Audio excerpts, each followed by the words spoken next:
I think it's time we find the darkness down below then. As I walk past this door, I'm going to quickly poke my head in and look over this way to see if that butler ghost is there. No, you see nothing. Like a dusty, abandoned room. Ben waits for everyone to leave, then moves into the middle again for a minute or two. And then hurries back. This room here? Yep. We did. It looks similar to the previous room. It just looks like an old, abandoned, Everywhere. like shitty sitting room. Yeah, everywhere I go, with the exception of this door into the central room, I'm just gonna like open the door and leave it open, and ideally like block it open with a piece of, I don't know, rock or some sort of detritus furniture or something that's around, just to keep the place accessible and open wherever we walk. Yep. To make it clear. So when you open this door, you see before you, it looks like a conservatory that's being used like a plant nursery. So there is lots of desiccated vines sprawling across the tables and the foggy glass walls. Rusted gardening tools and pots of barren soil lie scattered across sturdy wooden tables. As you all enter the room, you'll blink for a second, and then suddenly before you, over in the corner, you see the image of a woman. This woman looks like she may be in her kind of like 30s or 40s. She's a human woman, and she is tending to the plants. In this very, very brief vision that you all see, the plant pots and the tables and everything is alive and flourishing and colourful. The woman wears a veiled hat and a parasol. There's sunlight beaming in through the windows, beaming in through the glass. It looks so serene and pleasant. She stops to admire one of the roses in the soil, but then suddenly she stops, as if she's noticed something, and she turns to look directly at Jocelyn. And then almost as fast as you saw it, you blink again and the whole vision's gone. Can everybody make a perception check, please? Yeah, that's really good. It's an 8. 7.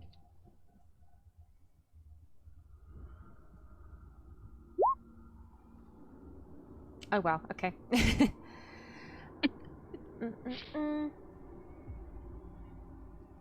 Carrie, you notice, so you've all seen this vision, and when you blink and the vision disappears, Carrie then notices that behind her and all around the room, the gardening implements like the trowels, the shears, even a rake in the corner are starting to float and hover and slowly all turn to face in the party's direction. Guys, Wait, we don't mean you harm. We just want to know what's going on. We're here to help if we possibly can. Can everybody make a... Actually, no, right, sorry. Everyone... Tell me your AC in order. So, Elaine, what's your AC? 12.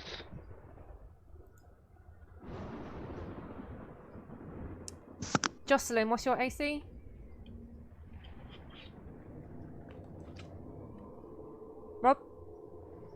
15, 15. okay. Oh, sorry, I didn't hear you.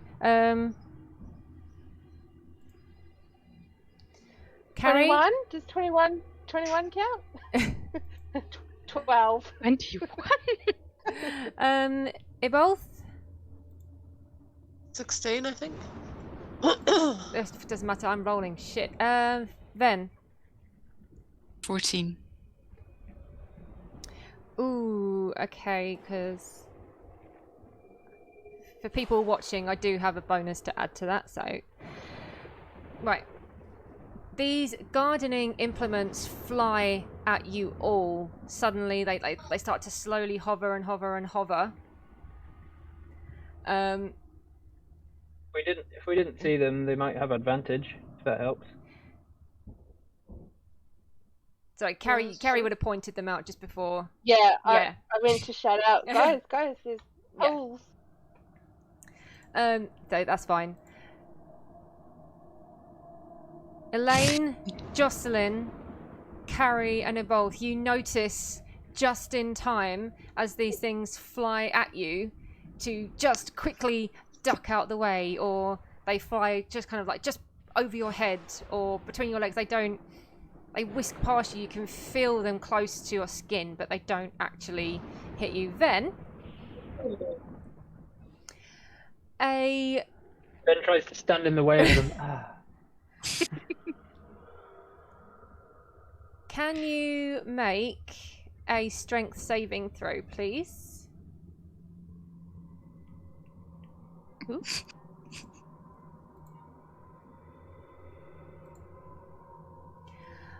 Okay, so a rake comes flying at you. With the force of it, it pierces into your skin for 2 piercing damage. You can feel the force of it trying to push you back and trying to pin you down. Almost as if it's sentient and it's wrestling with you. But you manage to just shake it off and wrench it out of you before it can. And with a sudden clatter, the implements all drop to the floor. And then in front of you, you can all see the windows of this conservatory suddenly steam up. And then in the glass, almost as if a large-ish finger is writing in the steamy windows, in the condensation, you see UNINVITED.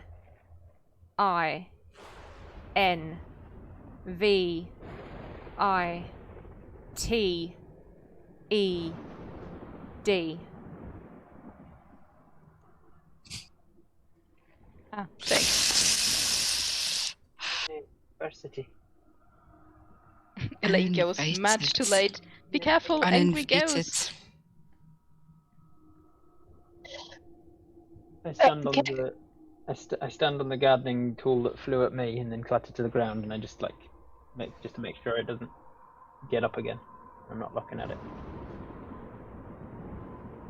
Carrie will just say to the room, "We were invited into this house," and see if anything happens. All you see is the condensation on the windows start to drip, making the letters look distorted. You can't feel any malevolent presence anymore. Everything seems to have gone quiet.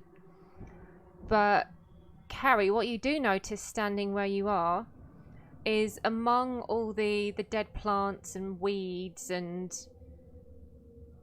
the musty, mulchy, rotted earth, there is one particular plant that seems to be actually growing and actually alive in this place. Anyone who wants to can make a nature check.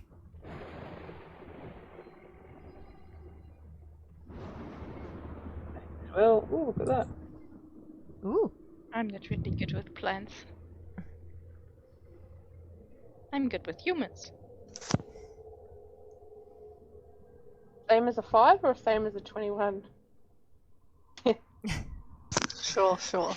Okay, so Carrie and Jocelyn recognise this plant as belladonna. Oh, and whereabouts is it? Pretty much behind where Carrie is standing.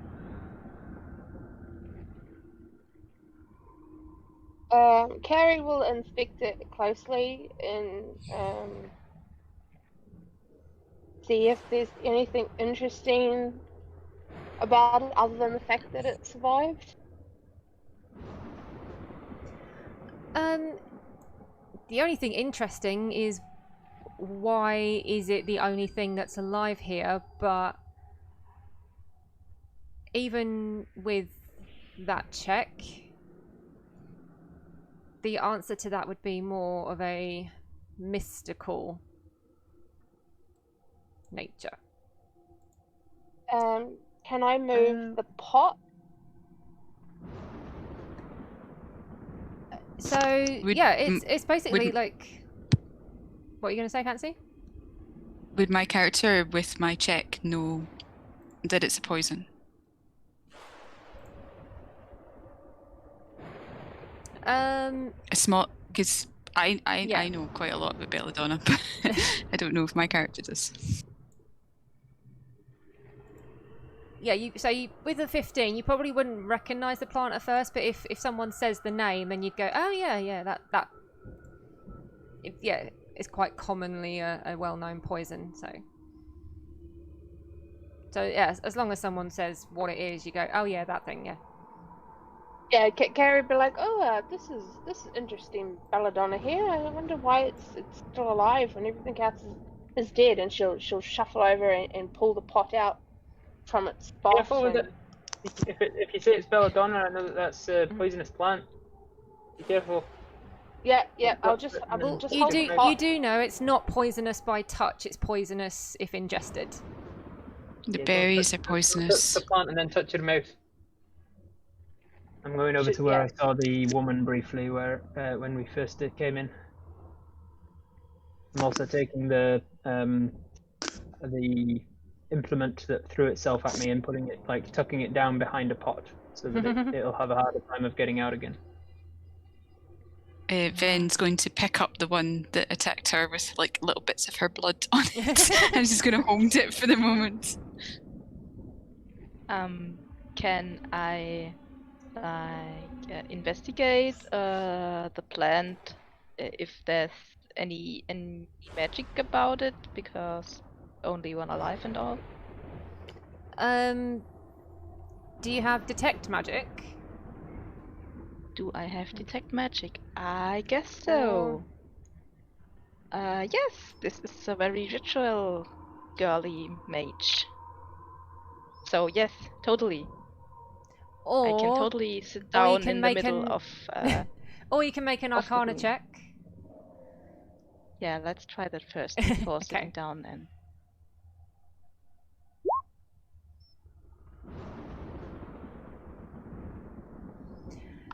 Okay, so... Also, Essa, can you make a religion check for me as well? Just to see if I can combine the two. Well... Okay. She's really on the mystical side of things. If you're holding the pot, or if you're close enough to the pot and you're looking at this belladonna plant,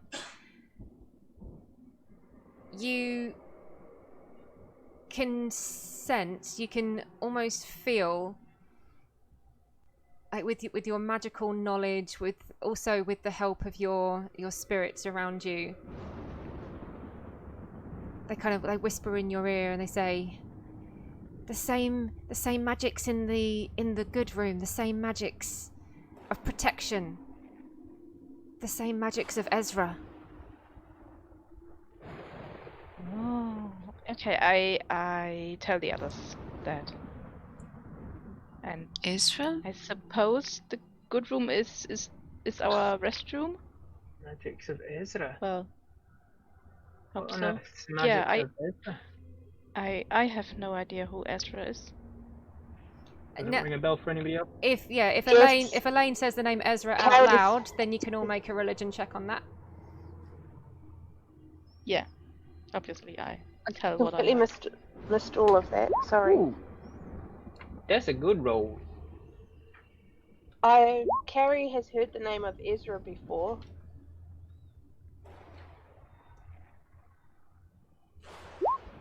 Nat 22. Nat 20, Wow. rather. Or 22 total. So I hope Jocelyn our and rolls will stay that good. Jocelyn and Carrie, you recognize the name Ezra as a. It's not one of the gods of where you're from. It's almost like a god from like a folk tale or a fairy tale. Like those little kind of like childhood whispers of like, if you're naughty, then Ezra will take you into the mists. If you're bad, then Ezra will snatch you away. So Ezra is known for punishing naughty people. But then you also heard that other, like, growing up, you've heard mentions of her as sometimes she can be a protector. That sometimes she is referred to as the god of those who are lost, those who are abandoned, those who are alone. Those who are trapped. Trapped, yeah. So there's definitely there's a lot of superstition around her. You're not entirely sure whether she's good or bad or what, but. What did you say about Ezra? What was the context? What was the context, my dear? I told you everything. Like that. That Ezra somehow protects the plant and no, I mean the restroom. So Ezra's protection. Ezra is protecting the plant in the same way that Ezra is protecting the rest. The good room. Yeah, that's what I assume. I see.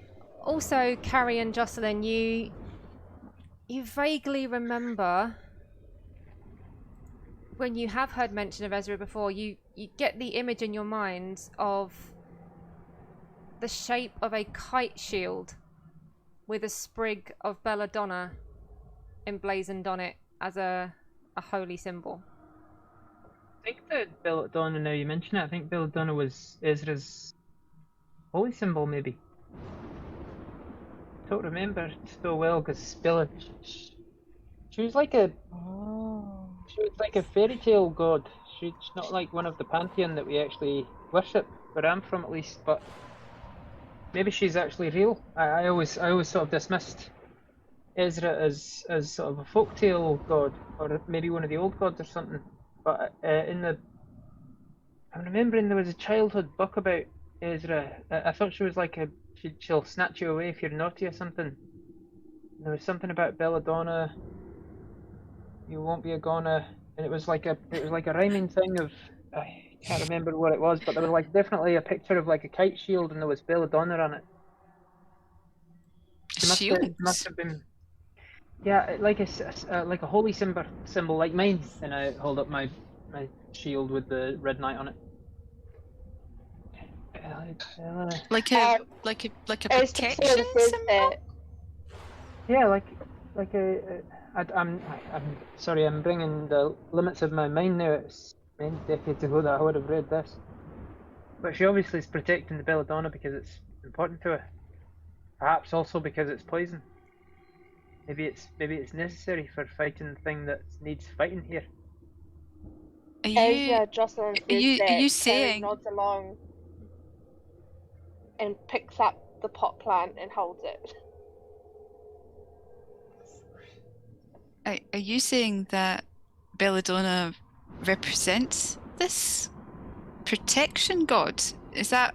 The plant is important to the Ezra, or I can't remember whether she is embodied by Belladonna or whether it just like is important to her.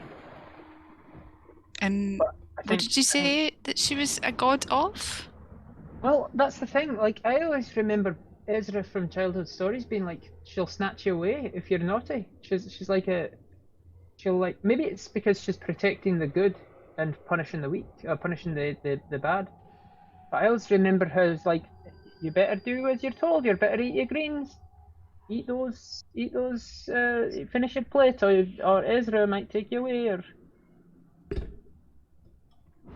I wonder if she could help her friends. how so? Your friend? The Leaper. If you're saying that she takes people away. No, I don't think leaping to your death is quite the you're being naughty kind of thing. Like, it's for naughty children, really. We definitely need to take some of this belladonna with us. We've got. It's clear that Ezra has protected. If Ezra is one of the protections of the good room, then I would trust Ezra to also be protecting us while we're here. Just some of it? And Carrie will heft the pot that she's carrying. It's if interesting you're willing that to it's take that around with you, then that's fine. But I think it'll hinder you if we come across another ghost like the Chimney Witch.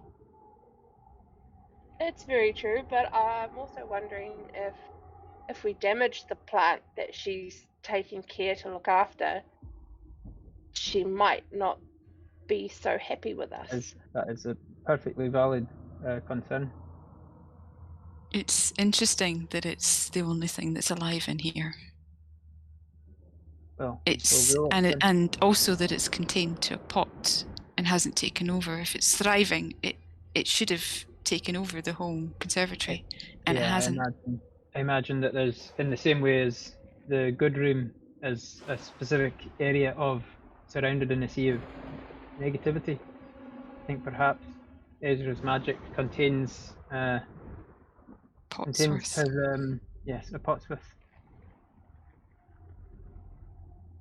I think we best move on. This is clearly not the darkness underneath that we were looking for. No, but I think we should take the pot with us. Yes, if you don't mind carrying it, Carrie. Yep, it's fine. And since it is a name and all. I don't. I don't have weapons to hold. If we get into a situation though, you can find an opportune moment to drop it. Just try not to smash the pot when you do. I'm gonna get my shield up again, and I'm gonna lead my way back down the corridor, popping my head into these rooms in case anything's happening.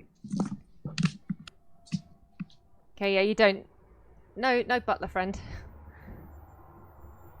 Pop my head back in here in case anything's changed. I see our friend's still jumping. Let's continue. This one we looked in before, right? It was like a storage cupboard or like a broom closet. Yeah, it's like a closet. Yeah. Yeah, I'm gonna open it up and stick something in there in front of the door to keep it open. Ooh, where's everybody gone? I'm over here.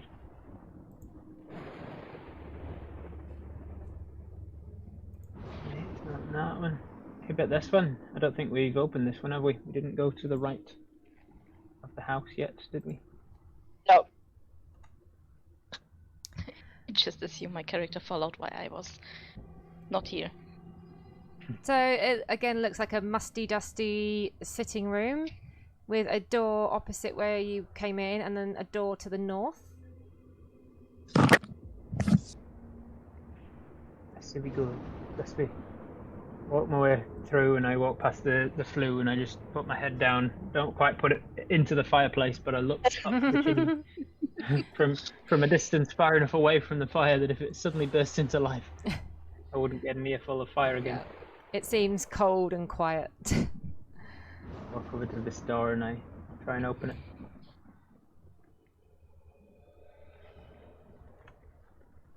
Okay, you open a door into a long hallway with a threadbare rug. So you got a door to the left and the right immediately as you enter, and then you can see some doors further up as well.